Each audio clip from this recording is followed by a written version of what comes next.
మనుష్య జన్మయందు పునర్జన్మని పరమేశ్వరుడు నిర్ణయము చెయ్యడు. ఇది ప్రాణప్రదం ఈ సిద్ధాంతం. మనుష్య జన్మలో మళ్ళీ వచ్చే జన్మలో నేనేమవుతాను ఈశ్వరుడు ప్రమేయం పెట్టుకోడు. నేనే ప్రమేయం, నేనే తీర్పు చెప్పుకుంటాను. ఎలా? ఇదే భాగవతంలో రుచి వాసన అంటారు. ధన్య అన్న నామానికి భాస్కరరాయల వారు లలితా సహస్రంలో వ్యాఖ్యానం చేశారు.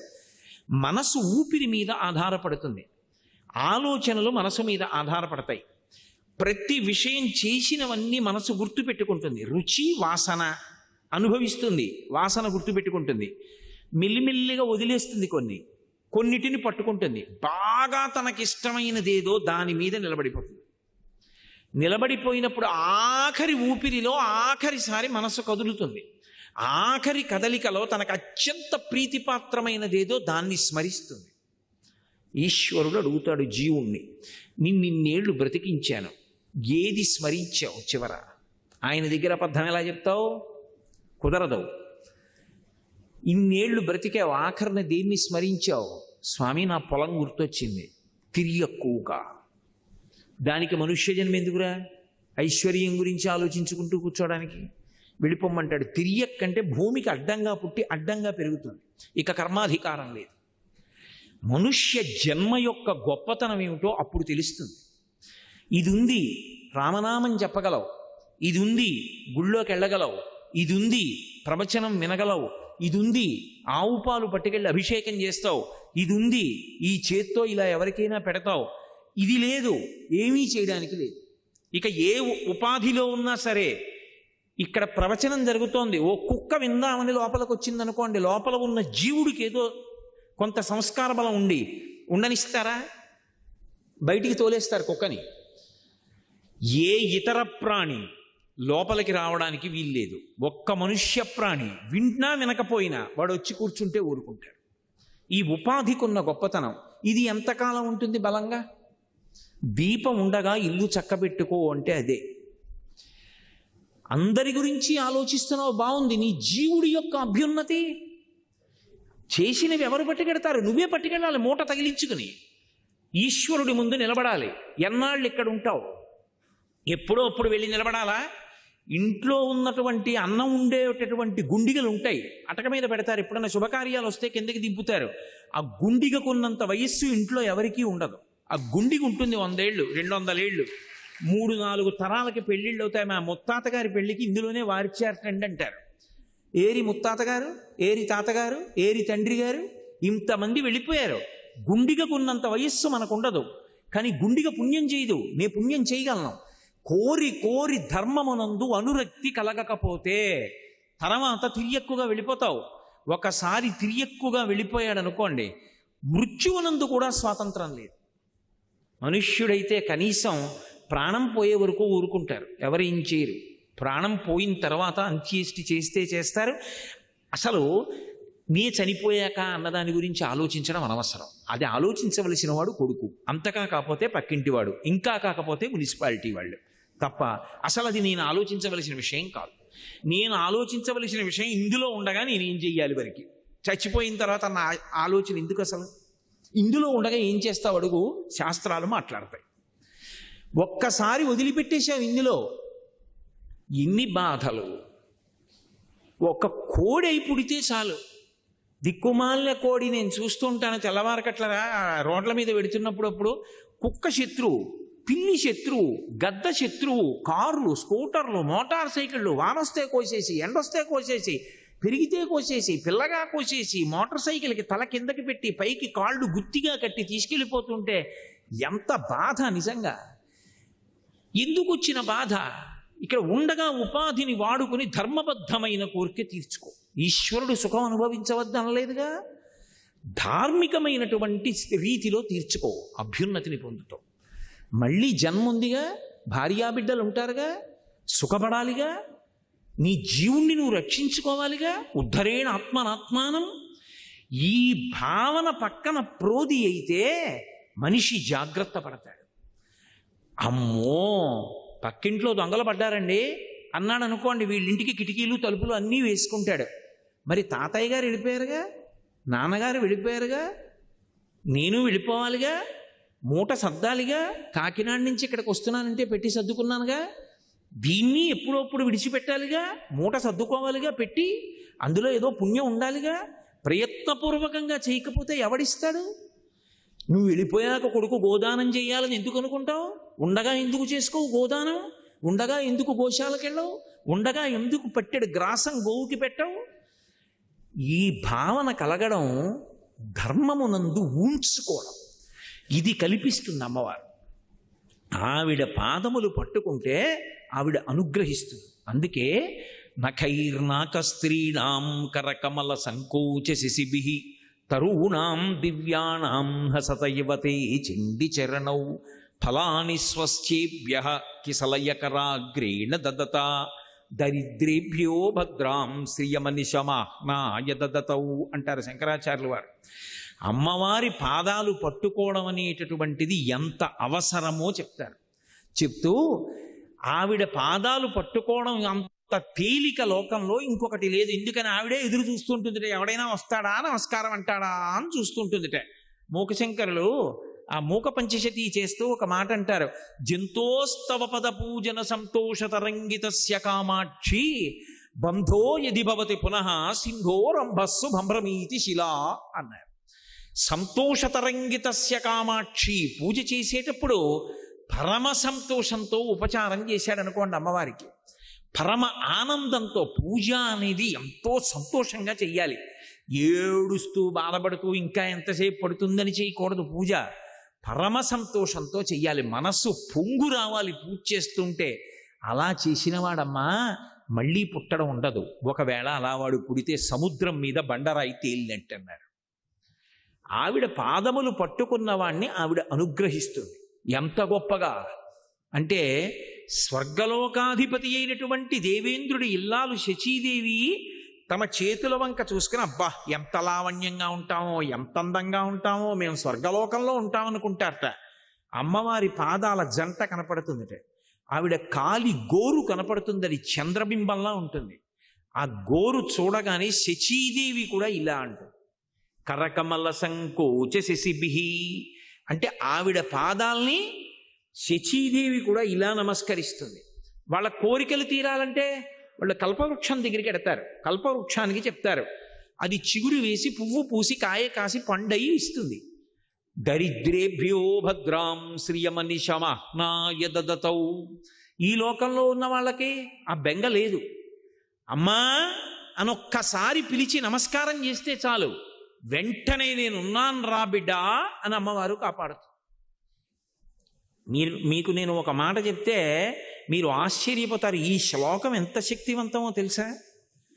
మీరు తప్పించుకోలేనంత పెద్ద ఉపద్రవం వెంట తరిమేస్తుంటే వెనకాతల ఏం చెయ్యాలో తెలియనప్పుడు ఈ శ్లోకం జరిగితే చాలా రక్షిస్తుంది అమ్మవారు.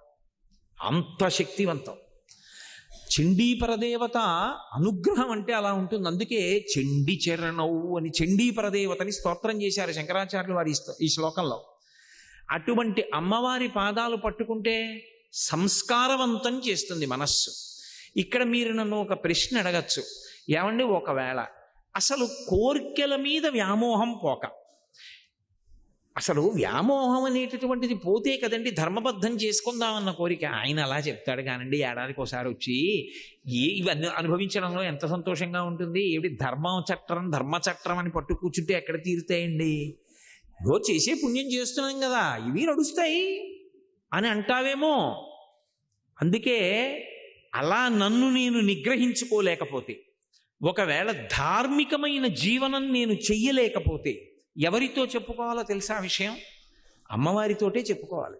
అమ్మవారితో నేను అన్నప్పుడు దాని అర్థం ఏమిటంటే అమ్మవారు అయ్యవారు అని కాదు, పరమేశ్వరుడితో చెప్పుకోవాలి అని. దానికి శరణాగతి అని పేరు. శరణాగతి అన్న మాటకు అర్థం ఏమిటో తెలుసా? మీ బలహీనతని భగవంతుడి దగ్గర చెప్పడం. అందుకే మీరు ఎప్పుడైనా శరణాగతి చదవండి. రుక్మిణీదేవి శరణాగతి తన బలహీనత చెప్తుంది. గజేంద్ర మోక్షణం శరణాగతి తన బలహీనత చెప్తాడు. ఈశ్వర, మీరు నాకు మనస్సు ఇచ్చారు, ఇంద్రియాలు ఇచ్చారు, బలం ఇచ్చారు, బుద్ధినిచ్చారు, శాస్త్రం ఇచ్చారు, గురువునిచ్చారు, ధర్మచక్రం దాటి పనులు చెయ్యొద్దన్నారు. కానీ నా మనసు వెంపర్లాడిపోతోంది అక్కర్లేని కోరికలు తీర్చుకోమని. ఈశ్వర, నన్ను నేను నిగ్రహించుకోలేకపోతున్నాను. నా మనసును నేను వశం చేసుకోలేకపోతున్నాను, నేను దానికి లొంగిపోతున్నాను, తప్పులు చేస్తున్నాను, మీరే నన్ను ధర్మంలో నిలబడేటట్టు చెయ్యండి, ఇక నన్ను నేను నిగ్రహించుకోలేకపోతున్నాను అని ఉన్న మాట ఉన్నట్టు ఈశ్వరుడి దగ్గర చెప్పాలి. అంతేకాని ఆయన దగ్గరికి వెళ్ళి మహానటుడిలా పరమ ఉత్తముళ్ళ నిలబడకూడదు. తప్పు చేస్తే ఈశ్వరా నిన్న తప్పు జరిగింది, ఈ తప్పు చేశాను, వేరొకసారి నా జీవితంలో ఇటువంటి తప్పు జరగకుండా, నేను ఉద్రేకం పొందకుండా నన్ను కాపాడండి అని నువ్వు చెప్పుకోవాలి. దానికి శరణాగతి అని పేరు. దుర్జటి కాళహస్తీశ్వర శతకంలో శరణాగతి చేశాడు. రోషీరోయదు కామినీ జనుల తారుణ్యోరు సౌఖ్యంబులన్ బాసీబాయదు పుత్రమిత్రధన సంపద్భ్రాంతి వంచాలతల్ కోశీకోయదు నామనంబకట నీకున్ ప్రీతిగా సత్క్రియల్ చేసీ చేయదు దీని తుళ్ళన చవే శ్రీకాళహస్తీశ్వర అని అడిగాడు. ఏమి సుఖం లేదు అనిపిస్తుంది, మళ్ళీ అదే సుఖం అడుగుతుంది. ఏం పిల్లలు లేదు అనిపిస్తుంది, మళ్ళీ పిల్లల వెంటబడుతుంది. ఏం డబ్బు లేదు అంటుంది, మళ్ళీ డబ్బు కోసం వెంపర్లాడుతుంది. ఇలా వదిలిపెట్టినట్టుంటుంది, మళ్ళీ ఇలా పట్టుకుంటూ ఉంటుంది. దీన్ని నేను ఆపలేకపోతున్నాను శంకర, మీరు దీన్ని నిగ్రహించండి అన్నాడు. అంటే శరణాగతి అన్న మాటకు అర్థం ఏంటంటే మీ బలహీనత మీరు పరమేశ్వరుడికి చెప్పడం. దానికి శరణాగతి అంటారు. అప్పుడు అది రెండో మార్గం. మనమే ధార్మికంగా బతకకపోతే అది భగవంతుడికి చెప్పాలి, అమ్మవారితో చెప్పాలి వెళ్ళి, అమ్మా ఇలా అవుతోంది, నన్ను నేను నిగ్రహించుకోలేకపోతున్నాను, తప్పు చేస్తున్నాను, అమ్మా నువ్వు నాకు ధర్మమునందు అనురక్తి అని ఆవిడ దగ్గర ఒప్పుకొని బలహీనత చెప్తే ఆవిడ అనుగ్రహిస్తుంది. మీరు మళ్ళీ నన్ను ప్రశ్నిస్తారు నాకు తెలుసు. అసలు కామం ఆవిడ ఇవ్వకపోతే దరిద్రం వదిలిపోయిందిగా. అసలు కామం పెట్టడం ఎందుకు? ఆవిడే పెట్టబట్టి కదా ఈ అల్లరంతా వచ్చింది. పెట్టకుండా ఉంటే గొడవ వదిలిపోనుగా. ఆవిడ ఎందుకు పెట్టిందంటే ఒక ఉత్తమమైనటువంటి ప్రయోజనం కోసం ఆవిడ కామాన్ని ఇచ్చింది. కామము మనసులో పుట్టి అది ధర్మబద్ధమై ప్రహృష్టమైనటువంటి మనసుతో భార్యాభర్తల సంగమం వల్ల తేజోవంతమైన కొడుకు పుడతాడు. వాళ్ళిద్దరి యందు అనురక్తి లేదనుకోండి, అనురక్తి లేకపోతే తేజో విహీనమైన సంతానం కలుగుతుంది, అనురక్తి చేత తేజోవంతమైన సంతానం కలుగుతుంది. బాలకాండ స్కందోత్పత్తిలో అదే చెప్తారు. కాబట్టి ఇప్పుడు అటువంటి కొడుకు పుడితే పితృరుణం నుంచి విముక్తుడవుతాడు. పితృరుణం నుంచి విముక్తుడు అవ్వాలంటే కామం ఉండాలి, కానీ కామము ధర్మబద్ధము కావాలి. నీ భార్య ఎందుంది, అదేం బంధించదు, అదేం పట్టుకోదు. అదే సీతమ్మ అంటుంది, నివర్తయ మనోమత్త స్వజనీక్రియతాం మనః. నీ వారి యందు నీ మనస్సుంచుకో, ధర్మం అయిపోయింది. నీ వారి యందు మనసుంచుకోకపోతే ప్రమాదానికి కారణమైపోతుంది. కాబట్టి ఇప్పుడు ఆవిడెందుకు ఇచ్చింది? పితృరుణం నుంచి విముక్తుడివికా అని ఇచ్చింది. కానీ అది మన బలహీనతగా మారిపోతే అదే అమ్మవారితో చెప్పాలి. అందుకే శరణాగతి ఎంత గొప్పదో తెలుసా అండి. అసలు శరణాగతి నోటితో చెప్పడం కాదు, శరణాగతి త్రికరణ శుద్ధిగా చెయ్యగలిగితే నయితి నయితి నయితి నయితి అంటూ జ్ఞాన మార్గంలో వెళ్ళినప్పుడు చిట్ట చివర ఏ లక్ష్యాన్ని చేరుతాడో, శరణాగతి మార్గంలో కూడా అదే ప్రయోజనానికి వెంటనే వెళ్ళిపోతాడు. సజ్జ ఫలితం ఉత్తరక్షణం వెళ్ళిపోతాడంతే. అంత గొప్పది శరణాగతి. ఎందుచేత అంటే మీరు ఇక్కడ ఒక విషయాన్ని బాగా పసిగట్టవలసి ఉంటుంది. నేను ఉదాహరణ చెప్తే మీరు పట్టుకుంటారు. ఒక రాజుగారు యుద్ధం చేస్తున్నాడు, మత్తగజం మీద నిలబడి శత్రువులతో యుద్ధం చేస్తున్నాడు. పక్కన ఓ బంటు కనపడ్డాడు. వాడిని అన్నాడు యుద్ధం చేస్తూ, ఇవాళ రాత్రి 9 గంటలకు ఒకసారి నువ్వు నా శిబిరంలో కలువు అన్నాడు. ఆ సైనికుడు అన్నాడు, నేను సామాన్యమైన సైనికుణ్ణి, రాత్రి సేనాధిపతులు వస్తారు, మండలాధికారులు వస్తారు, ప్రజల్ని అక్కడ రాజ్యం పరిపాలనలో ఉన్న ఉన్నతాధికారులు వస్తారు, మీ దగ్గర విషయాలు కనుక్కోవడానికి నిర్ణయానికి మంత్రులు వస్తారు. 9 గంటలకి నేను మిమ్మల్ని ఎలా కలవగలను? వాళ్ళందరూ వెళ్ళాక రావాలి, అప్పటికి తెల్లవారిపోవచ్చు, మీరు కాసేపు విశ్రాంతి తీసుకోవచ్చు. ఎలా కలుస్తాను సామాన్య సిపాయిని అన్నాడు. ఇది నీ దగ్గర ఉంచుకో. రాజు ఉంగరం విసిరాడు. వాడు చూశాడు ఇలా ఉంగరం వంక, అది రాజముద్ర, తన రాజు ఉంగరం కాదు, శత్రురాజు ఉంగరం. అది హడిలిపోయాడు. అయ్య బాబో, ఇదేవిడు శత్రురాజు ఉంగరం ఇచ్చారు నాకు. మాట్లాడకు. అది పట్టుకుని 9:15 ఎవరిని అడక్కు నా దగ్గరికి వస్తానని అలా దూరంగా తిరుగుతుండు, చాలు 9 అయ్యేటప్పటికి నేను నా దగ్గరికి తీసుకొచ్చేస్తాను. 9:15 అయింది. శత్రురాజు ఉంగరం చేత్తో పట్టుకుని ఎవరిని అడగకుండా అలా దూరంగా చీకట్లో తిరుగుతున్నాడు. రాజుగారు అక్కడ పడుకున్నది, పహరా కాస్తున్న సైనికులు వచ్చి పట్టుకున్నారు. ఎందుకు తిరుగుతున్నారు అని ఇక్కడ అన్నాడు. ఆయన ఏం చెప్పొద్దన్నాడు రాజు, ఏమీ చెప్పలేదు.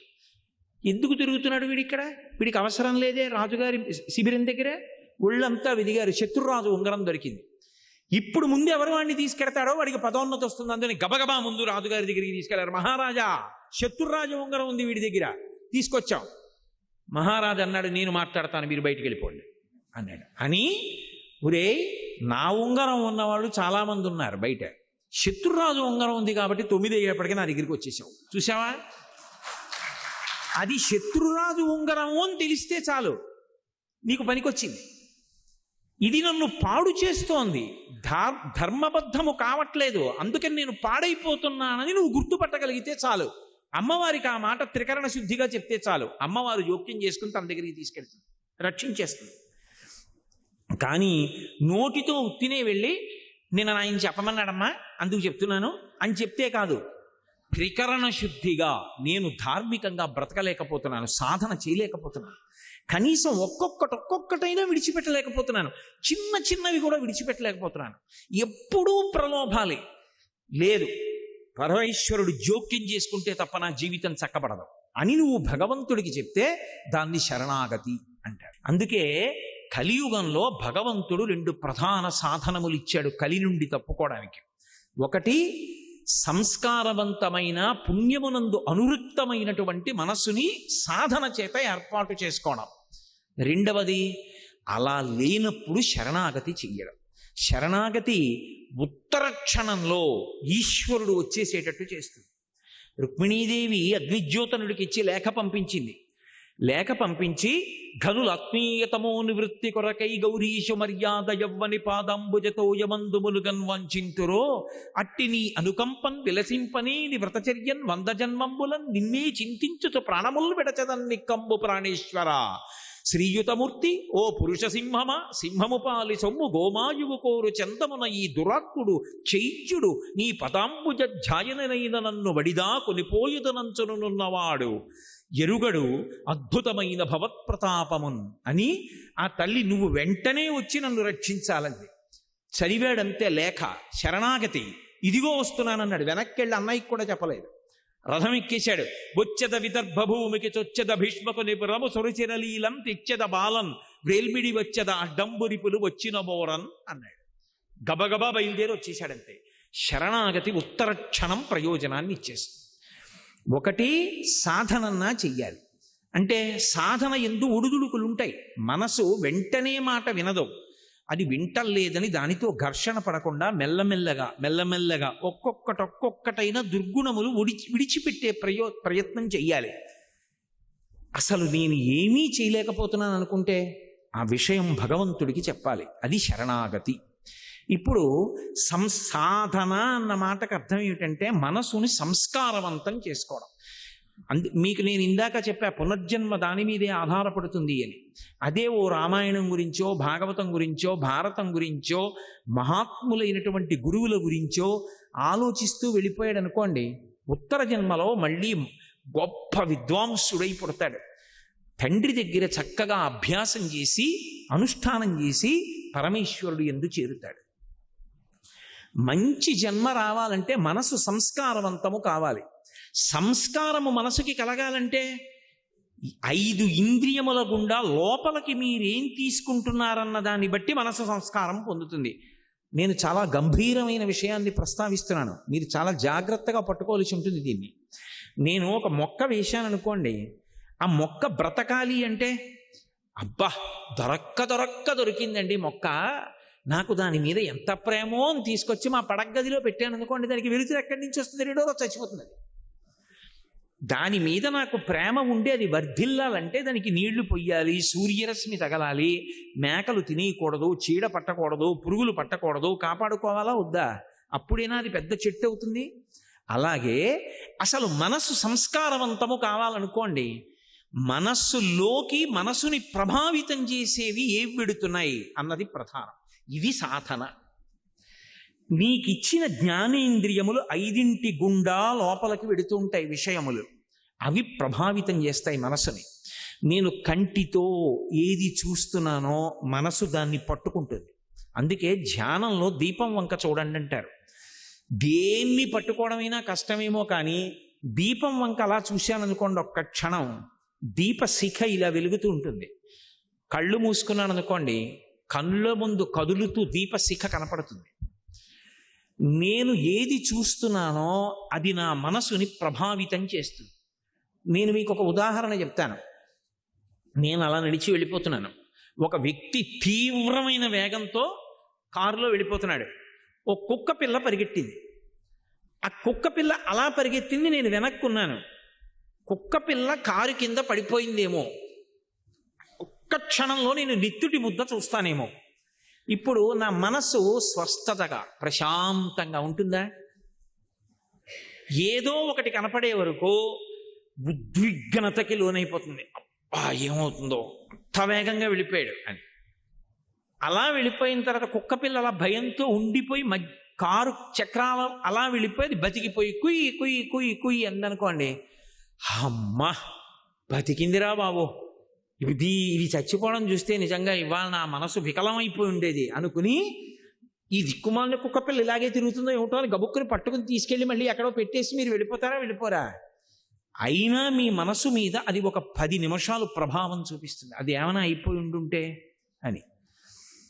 ఒక విషయాన్ని మీరు చూస్తే మీ మనసు తీవ్రంగా కదిలింది. నిరంతరం మనసుని పాడు చేసేవి చూస్తుంటే మనసు సాత్వికంగా ఎందుకు ఉంటుంది? ఉంటుందా? ఉండమంటే సంస్కారం ఏర్పడమంటే ఏర్పడుతుందా?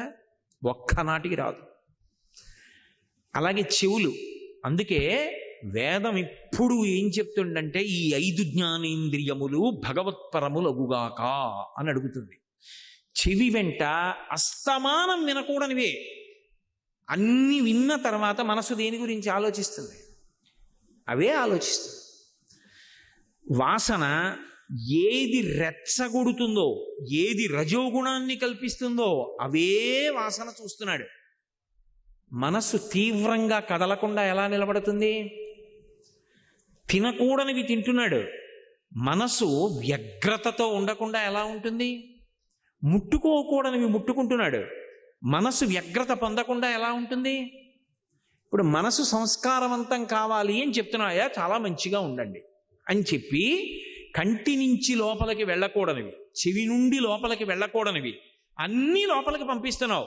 మనసు ప్రశాంతంగా ఉండు అంటే ఉంటుందా? నాకు చెప్పండి. మీకు నేను ఒక కుక్క పిల్ల ఉదాహరణ చూపించా. కుక్క పిల్లకే అంత కదిలిపోతే ఎంత తీవ్రమైన ప్రభావం ఉంటుంది మనిషి మనసు మీద. సంస్కారవంతము కానటువంటి మనసు నుండి పుణ్యకర్మ రాదు. అసలు పుణ్యకర్మ చేశాడు అంటే దానికి వెనక ఒక అంకురం ఉంది. అంకురానికి ముందు విత్తనం ఉంది. బీజస్యాం తరివంకురో జగదిదం ప్రాంగ్ నిర్వికల్పం పునః మాయా కల్పిత దేశకాల కలన వైచిత్ర చిత్రీకృతం అంటారు శంకరాచార్యులు వారు దక్షిణామూర్తి స్తోత్రంలో.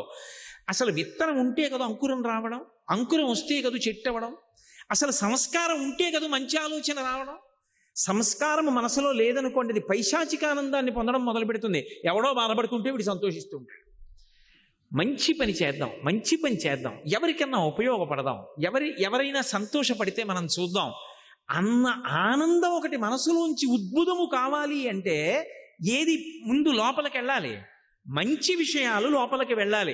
మంచి విషయాలు లోపలికి వెళ్ళాయి అనుకోండి, మంచి సంస్కారం ఏర్పడుతుంది. మీ ఇంటికి వస్తే రామాయణం 6 కాండలు కనపడతాయా? భాగవతం 12 స్కంధాలు ఉంటాయా? భారతం 18 పర్వాలు ఉంటాయా? నువ్వు చదవకపోతే నువ్వు పువ్వు వేసి నమస్కారం పెడతావా? ఇలా చుట్టూ కళ్ళు తిప్పితే భగవన్మూర్తులు కనపడతాయా? మీ ఇంట్లో మాట్లాడుకునే మాటలు భగవత్ సంబంధమైనవి, పెద్దవాళ్ళ గురించి ఉంటాయా? నువ్వు ఎప్పుడైనా మంచి విషయాలు చదువుతూ ఉంటావా? అవి చదువుతుంటే సంస్కారవంతమైన మనసు ఏర్పడుతుంది. సర్వం శ్రీ ఉమామహేశ్వర పరబ్రహ్మార్పణమస్తు. స్వస్తి.